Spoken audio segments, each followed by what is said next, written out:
Oi, gente, tudo bem? Meu nome é Guilherme Carboni, eu sou mestre e doutor em Direito Civil pela Faculdade de Direito da USP e tenho um pós-doutorado patrocinado pela FAPESP, na ECA da USP, e sou advogado já há mais de 20 anos na área de propriedade intelectual, especialmente direitos autorais. E o nosso assunto aqui é o plágio, né? Vou falar um pouco de plágio no ambiente acadêmico, para que vocês possam ter uma noção geral de como tratar, né, os materiais que são produzidos na pós-graduação, né, o que é permitido, o que a lei não permite. E a abordagem aqui ela vai ser muito baseada na legislação de direitos autorais. Por mais que a gente entenda, e eu até trabalho numa perspectiva até de questionamentos e mudanças de legislação, né, de acordo principalmente com novas tecnologias, uma boa parte do material que é produzido, né, as fontes, muitas vezes vem de internet, especialmente, né? Então a gente vai falar aqui o que pode ser feito do ponto de vista legal, o que caracteriza um plágio, uma violação, portanto, de direitos autorais. Vou ser muito breve, o assunto, ele, apesar de complexo, a gente vai aqui tratar dos principais pontos, procurando fazê-lo de uma forma bastante objetiva. E para a gente começar, então, com a definição, né? O que é plágio? Apesar de não haver uma definição muito precisa na legislação brasileira, mas nós podemos entender como plágio quando alguém apresenta uma obra de uma outra pessoa como sendo sua, né? Então, alguém se apropria de uma obra de uma outra pessoa e acaba colocando essa obra como se fosse sua. Isso numa primeira perspectiva. Uma segunda perspectiva é quando alguém utiliza uma obra de uma outra pessoa sem autorização. Então, por exemplo, alguém pega um texto de alguém e utiliza esse texto tanto para fins comerciais como para fins não comerciais.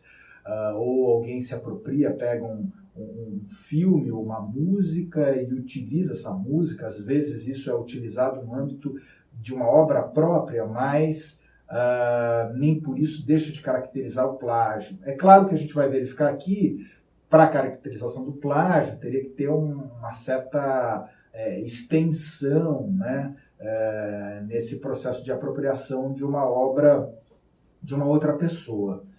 O assunto do plágio, ele é um assunto regulado pela legislação de direitos autorais brasileira. Então, quando a gente fala de plágio, nós estamos falando de direitos autorais, né? De uma apropriação indevida ou de uma reprodução indevida de uma obra de uma outra pessoa.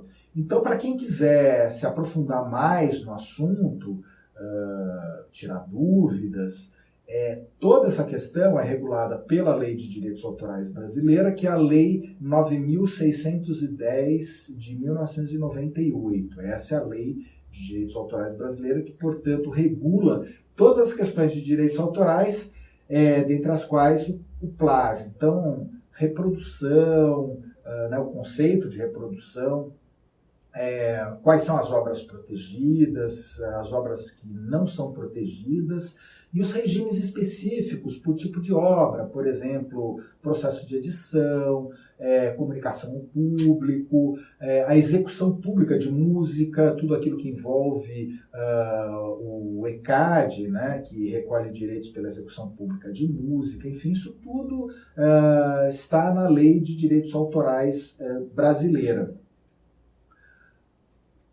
Quando a gente fala de reprodução indevida de uma obra de uma outra pessoa, nós aqui estamos falando de uma obra protegida por direitos autorais. Então, o que é uma obra protegida por direitos autorais, né? A lei, ela até se vale de uma descrição bastante genérica. Em tese, é tudo aquilo que é criado pelo espírito, né, o humano, num campo estético, vamos dizer assim. Apesar de não ser uma definição tão precisa, na verdade, o que a lei quer dizer é o seguinte: primeiro, obras de arte de maneira geral, então textos, e aqui textos, independentemente de serem textos de literatura ou uma poesia, mas qualquer texto, mesmo científico, todo e qualquer texto é protegido por direitos autorais, né, os textos por si mesmos. Músicas, de maneira geral, tenham ou não letra, então tanto a música instrumental quanto a música com letra, né, são protegidas. Obras audiovisuais, né, filmes, então obras tanto de cinema, longa-metragens, curtas, obras audiovisuais para televisão, minisséries, fotografias, escultura. Portanto, assim, esse universo é muito grande. O website ele é protegido por direitos autorais, e também o software. Aqui vocês até poderiam perguntar, puxa vida, mas o software, né, o que ele tem de, vamos dizer assim, artístico, né, apesar desse conceito do que é técnica ou arte, é sempre algo bastante complicado, né, em algumas situações concretas, até para a própria legislação resolver, mas o fato é que se optou por proteger o software pelo sistema de direitos autorais. Então, quando alguém cria um programa de computador, ele é protegido por direitos autorais. No caso específico do software, eu nem vou aqui detalhar, mas existe uma legislação específica, que é a lei do software.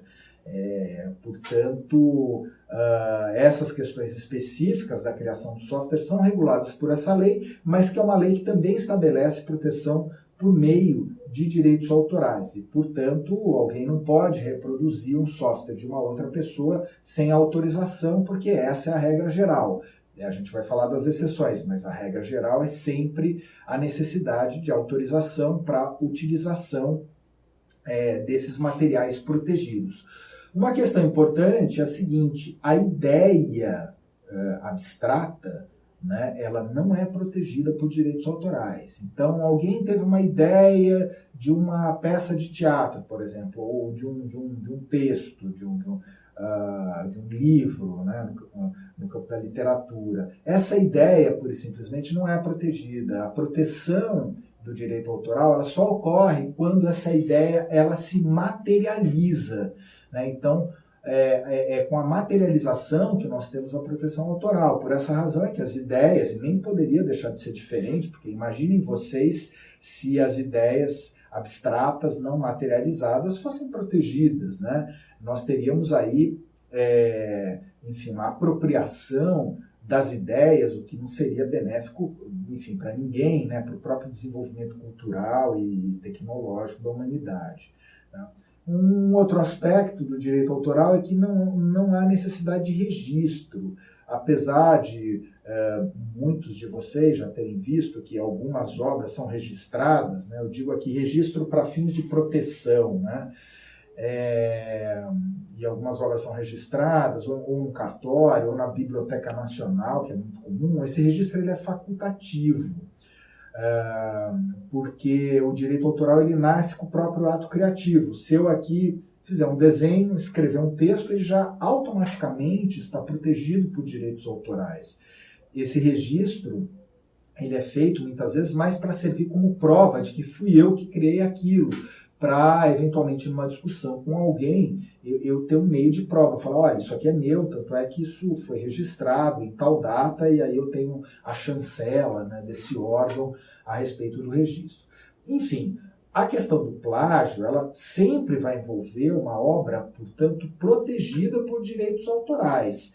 Essa proteção, ela dura um certo tempo, e isso é uma característica, né, dos direitos de propriedade intelectual, e o direito autoral é um desses direitos de propriedade intelectual, que é justamente o fato dessa proteção ela ser temporária, ela não é perpétua. É diferente de quando alguém compra um bem material, né, essa mesa, por exemplo, né, e é dono da mesa para sempre, né. No caso das criações, do homem, esse prazo de proteção é temporário. Então, qual é esse prazo? No caso do direito de autor, a proteção é por toda a vida do autor e mais 70 anos após, contados a partir do dia 1º de janeiro, subsequente à morte do autor.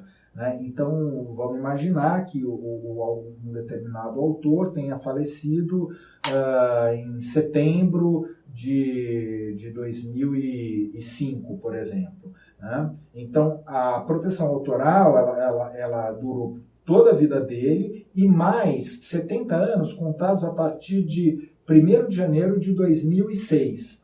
Quem é que exerce os direitos autorais após a morte do autor? São os herdeiros. Né? Então, qualquer utilização de material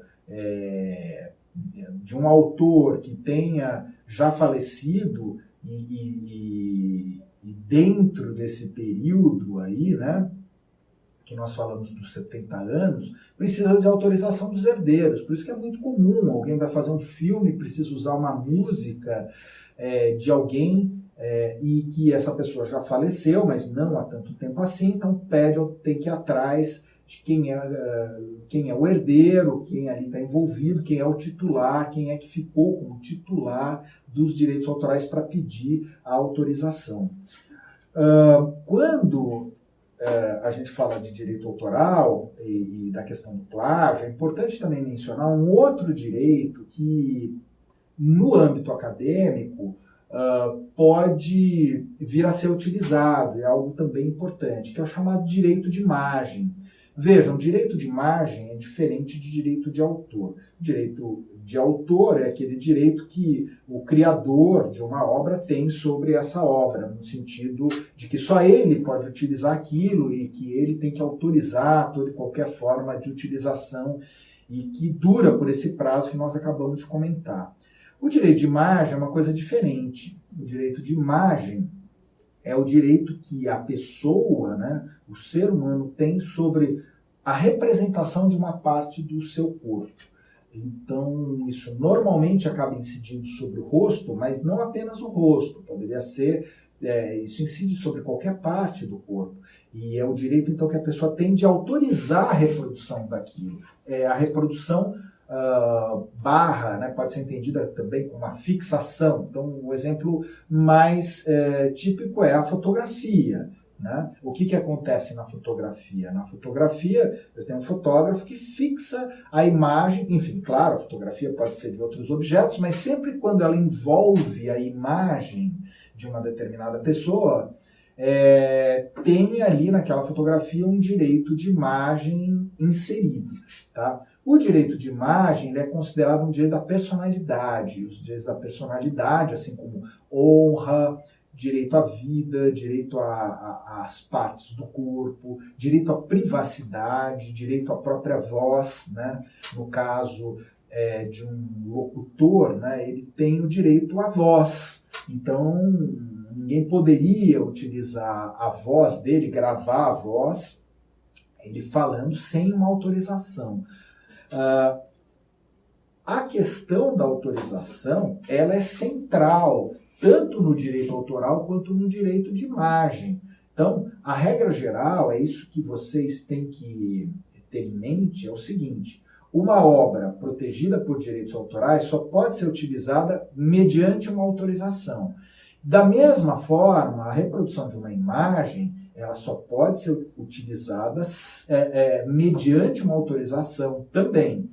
Existem hipóteses em que essa autorização ela não se faz necessária? Obviamente que sim, e aqui nós temos o grande conflito nos dias de hoje das questões envolvendo proteção por direitos autorais, de um lado, né, e do outro lado, aquilo que a gente chama de direito de acesso à informação, à cultura, ao conhecimento, que é um direito importantíssimo, que cresce exponencialmente, principalmente em virtude das novas tecnologias, das redes, da internet. Então, esse conflito. E a legislação ela vai estabelecer algumas hipóteses em que essa utilização ela pode ser feita sem autorização. Nós vamos falar disso daqui a pouco, mas assim, num primeiro momento, mais importante, e isso é que vocês têm que ter em mente na elaboração de um trabalho no âmbito acadêmico, que é a necessidade de autorização para a utilização daquele trabalho protegido por direitos autorais de uma outra pessoa. Né? Ah, mas é em âmbito acadêmico, eu não estou aqui comercializando. O problema, e esse é um problema mesmo da legislação de direitos autorais, é que ela acabou não fazendo a distinção entre uso para fins acadêmicos ou não. Então não tem um dispositivo ali na lei que diga, olha, é uma utilização para fins acadêmicos, então está permitido. Isso acaba não existindo. Né? Na prática, o que ocorre é que sempre que o titular do direito de autor ele se encontrar numa situação que ele se sinta lesado, tanto do ponto de vista patrimonial, de repente alguém está ganhando dinheiro em cima daquela obra, ou mesmo moral, às vezes a obra dele é associada a uma outra obra, a um outro contexto que ele não concorda, né? Aí sim ele acionaria. É por isso que muitas vezes em âmbito acadêmico, um trabalho, quando ele é apresentado, feito numa monografia, mantido na própria faculdade, no próprio curso, muitas vezes o titular acaba não movendo, tomando nenhuma medida, mas a partir do momento em que esse trabalho ele passa a ser divulgado, é importante que se tenha uma autorização com relação às obras que são utilizadas nesse trabalho, principalmente em virtude dessa divulgação. O caso da fotografia é um caso específico porque ele acaba envolvendo dois direitos quando a fotografia diz respeito a uma determinada pessoa.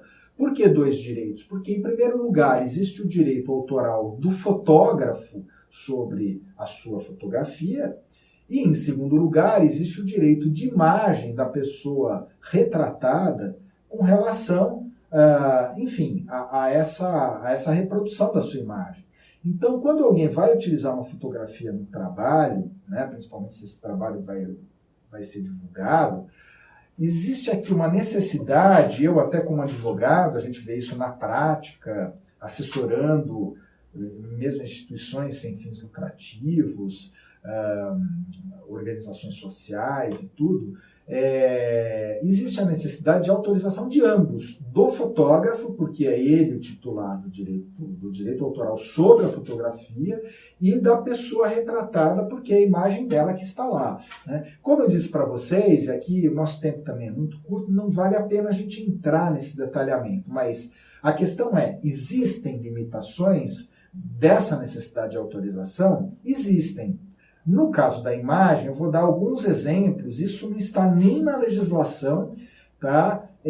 O que a gente chama de um entendimento doutrinário, ou seja, os especialistas da área que escrevem a respeito, e também um entendimento que a gente chama de jurisprudencial, que é o entendimento lá dos tribunais, as decisões dos tribunais a respeito do tema. E, basicamente, as três hipóteses de exceção, elas são as seguintes. Em primeiro lugar, se a divulgação, o intuito maior é uma notícia, por exemplo. Né? Então, alguém fez uma reportagem, entrevistou uma pessoa, vai lá, tira uma foto, ou mesmo registra aquilo, enfim, numa obra audiovisual, e aquilo é divulgado pela imprensa e tudo.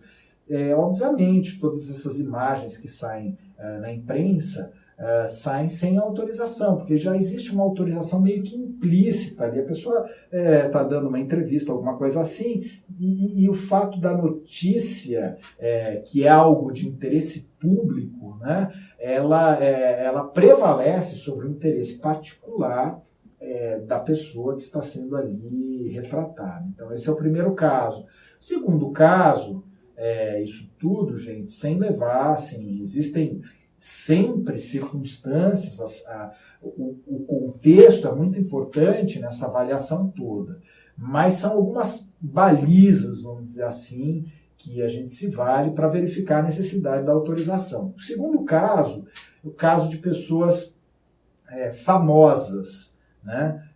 Que não dá para dizer que as pessoas que são famosas têm um direito de imagem, que elas não têm um direito de imagem, né? Mas o direito de imagem delas, principalmente numa situação de interesse público, de divulgação do trabalho dela, acaba sendo menor do que as pessoas não tão conhecidas, né? Então, de novo, é óbvio que se essa pessoa notória, ela está numa situação pública, num ambiente público ou no trabalho dela, esse direito de imagem é mais reduzido, mas se ela está numa situação em que ela merece ali todo o respeito à privacidade dela, uma situação, vamos dizer assim, não pública, esse direito de imagem cresce. Então, essas variáveis, essas nuances, elas são muito importantes no exame ali da situação para verificação da possibilidade de se usar a imagem da pessoa. A terceira hipótese que eu queria aqui mencionar diz respeito às fotografias ou mesmo filmagens são feitas, por exemplo, quando alguém vai filmar um local, né? Vamos imaginar um comício, um show, um grande evento, e o intuito é retratar o local. E tem algumas pessoas que aparecem naquele vídeo ou naquela fotografia. Se a pessoa aparece meio como pano de fundo, também existe aí uma certa diminuição do direito à própria imagem, né, em uma discussão, uma eventual discussão envolvendo essa questão de direito de imagem versus o direito à informação. É por isso que tem que se tomar cuidado de, por exemplo, ainda que o intuito seja retratar um ambiente, então, assim, não retratar a pessoa num primeiro plano, né? Isso vale, inclusive, a televisão tem que tomar esse cuidado, né? Quem vai fazer uma obra audiovisual e isso vai ser veiculado na televisão, aquela tal história, alguém tá ali filmando um ambiente, várias pessoas, e de repente se dá um close em alguém e aquela pessoa pode estar numa situação constrangedora ou não, e não gostar, e aquilo vai para o ar e pode ter algumas consequências. Então, esse primeiro plano, sem uma autorização, ele já fica numa zona um pouco mais complicada. Vejam que no direito não é tão matemático assim, ainda bem que as coisas são assim, porque senão perderia a graça. Não é algo, isso aqui está certo, isso aqui precisa de autorização, isso aqui não precisa. Veja que eu estou colocando aqui, são variáveis em termos de contexto para a gente verificar a necessidade ou não de uma autorização. E, finalmente, a gente chega na questão das hipóteses da Lei de Direitos Autorais, que ela vai dizer, olha, aqui não há necessidade de autorização. E acho que isso que é importante quando se examina os trabalhos em âmbito acadêmico. Então, aqui eu pincelei da Lei de Direitos Autorais aquilo que importa em âmbito acadêmico, que é mais importante do ponto de vista da não caracterização de violação de direitos autorais. Quais são os usos que seriam permitidos pela legislação? E vejam que vocês vão ver que pela linguagem da lei, algumas formas de utilização que a própria lei estabelece, muitas vezes fica algo ainda no ar, algumas dúvidas, pelo fato de a legislação não ter sido muito precisa em alguns momentos, como a gente já vai ver daqui a pouco. Então vejam que mesmo em âmbito acadêmico, a autorização ela é sempre a regra, a gente tem que partir daí, pelo nosso sistema. E as hipóteses da não necessidade de autorização, né, que são consideradas as limitações de direitos autorais, ou seja, o direito autoral vai até esse ponto, aqui ele não pega, são essas hipóteses que a gente vai falar aqui, focando, portanto, na questão acadêmica. O primeiro, eu estou aqui reproduzindo o texto da lei, que eu acho que fica mais fácil para todos vocês compreenderem. A primeira hipótese diz respeito, e esse eu acho que é o inciso mais polêmico da Lei de Direitos Autorais, que é esse inciso 2 do artigo 46 da lei. O artigo 46 é o primeiro artigo que trata das limitações de direitos autorais. E esse inciso vai dizer o seguinte, ele vai dizer que a reprodução em um só exemplar de pequenos trechos para uso privado do copista é aquele que faz a cópia, né? Desde que feita por este, sem intuito de lucro, não constitui ofensa aos direitos autorais. Então, isso significa o quê? Examinando o texto, e aqui é importante a gente ressaltar um aspecto da legislação anterior de direitos autorais. Essa lei que nós temos, que é de 98, e ela vem bem na esteira do início da exploração mais comercial da internet, que começa em 94, mais ou menos, é claro, muito antes havia toda a utilização, mais para fins acadêmicos e tal, mas ela é uma legislação que, apesar de ter entrado em vigor, ela ser datada, né, de 98, ela é uma legislação analógica ainda, né? Ela ainda não... ela até reconhece, né, alguns aspectos ligados à tecnologia digital, às redes, mas deixa muito a desejar com relação ao que acontece no mundo de hoje em termos de utilização de trabalhos, né, de reprodução em meios digitais, e mesmo de utilização de trabalhos na internet. Então vejam, o que esse inciso permite é a reprodução de pequenos trechos. Essa palavra pequenos trechos gera grande confusão, porque antes dessa lei de 98, havia uma lei que era de 1973. Essa lei de 73 permitia aquilo que se chama cópia privada. Então, antes de 98, alguém poderia, por exemplo, pegar um livro e ir num balcão de Xerox e pedir a reprodução total, uma versão só desse livro para fins privados, né? Óbvio, não poderia reproduzir para vender, mas seria o direito à cópia privada. Com a lei de 98, isso cai. Então, a reprodução ela só pode ser feita em pequenos trechos. Agora, a questão é, como é que eu defino o pequeno trecho? E isso é que gera toda a confusão. Então, para quem está elaborando um trabalho acadêmico, acaba enfrentando esse tipo de coisa, né? Então, por exemplo, eu vou aqui reproduzir no meu trabalho acadêmico um filme. Esse filme tem 2 horas, eu estou reproduzindo 5 minutos do filme. Bom, imagino que esses 5 minutos do filme talvez possa cair no conceito de um pequeno trecho. Mas alguém que reproduza, por exemplo, 50% de um texto, de um artigo, isso não caracteriza um pequeno trecho e, portanto, cairia aí numa situação de violação de direitos autorais. Vejam a dificuldade, essa é a grande dificuldade, e por essa razão é que aqui eu gostaria de reforçar, é que o maior cuidado tem que ser tomado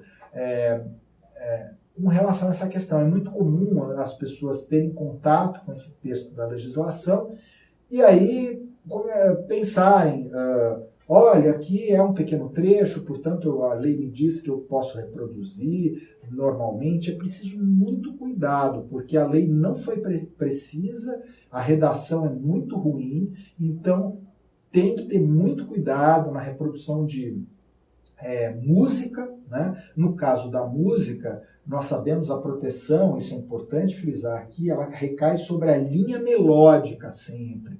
A melodia, a harmonia, o mesmo ritmo, não são protegidos. O aspecto, a dimensão musical que é protegida é justamente a melodia.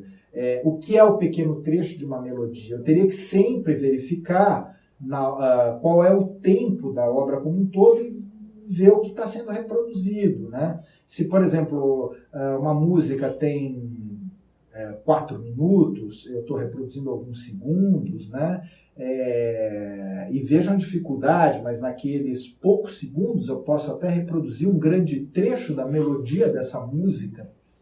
Então, aí a medida ela não seria necessariamente o tempo, mas a própria, vamos dizer assim, a extensão dessa linha melódica. Então, é preciso muito cuidado, é preciso todo um exame do contexto, novamente, para a gente verificar se aquela reprodução daquele pequeno trecho de qualquer obra protegida por direitos autorais, ela pode ser feita sem uma autorização.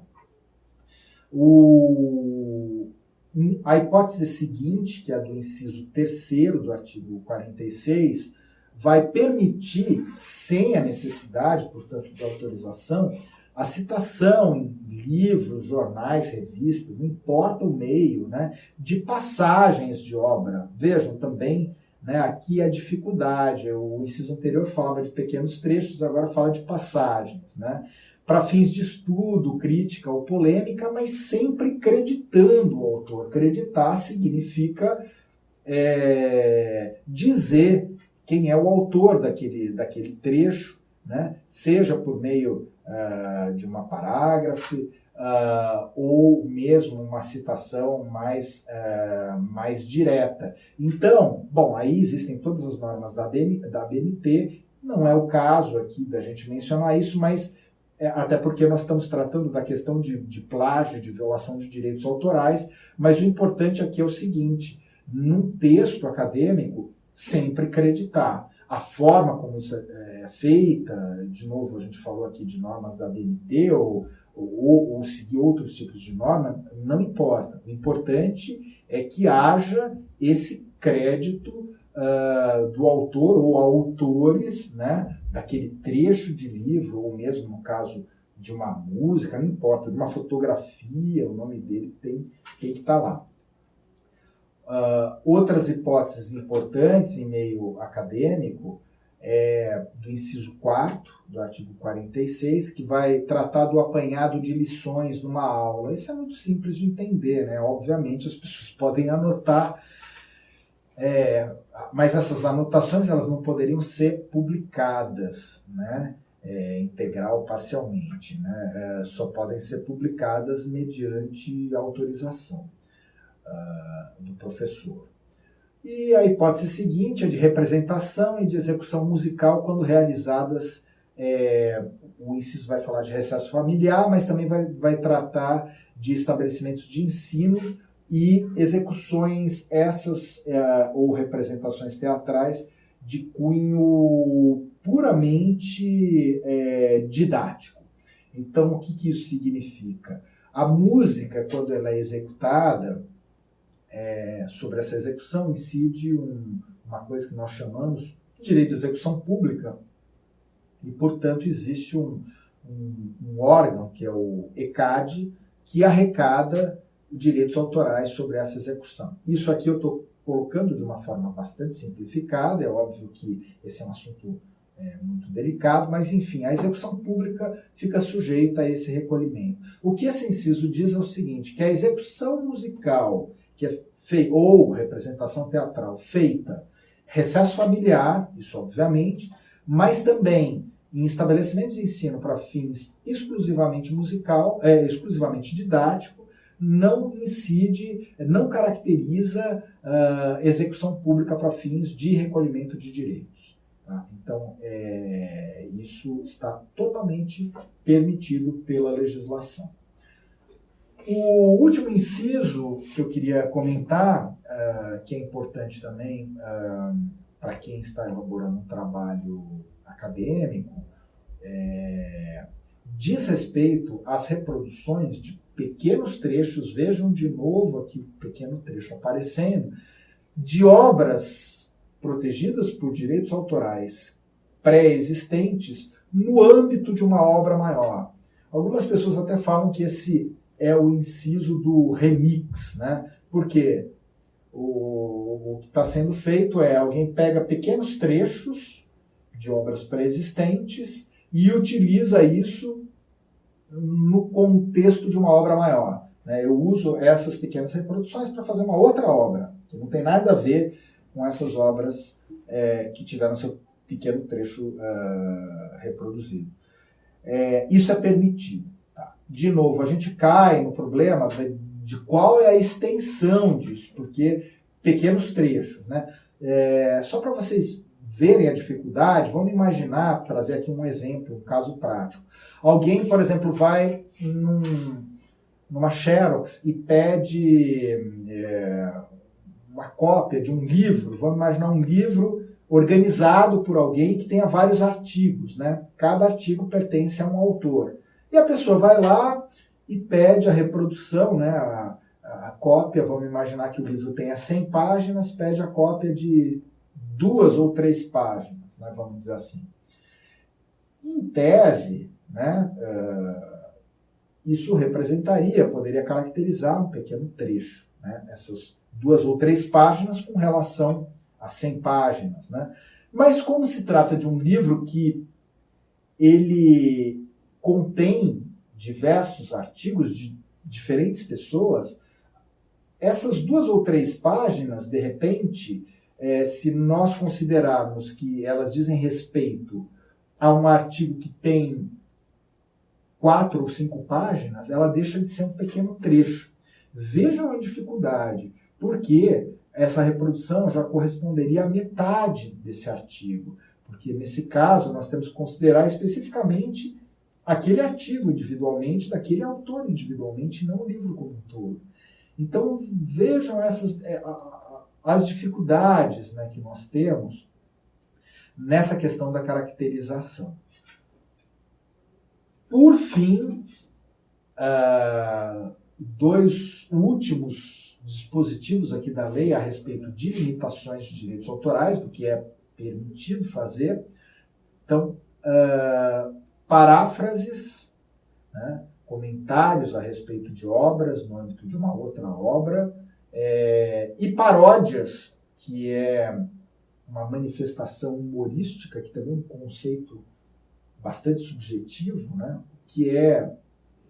o que é uma expressão humorística sobre uma outra obra, né? Eu, como advogado, já tivemos vários casos assim de será que isso aqui caracteriza uma manifestação humorística, né? Mas, enfim, o que a lei vai dizer, assim, bem friamente, aqui na letra dela, é que paráfrase e paródia, elas estão liberadas, elas podem ser feitas, né?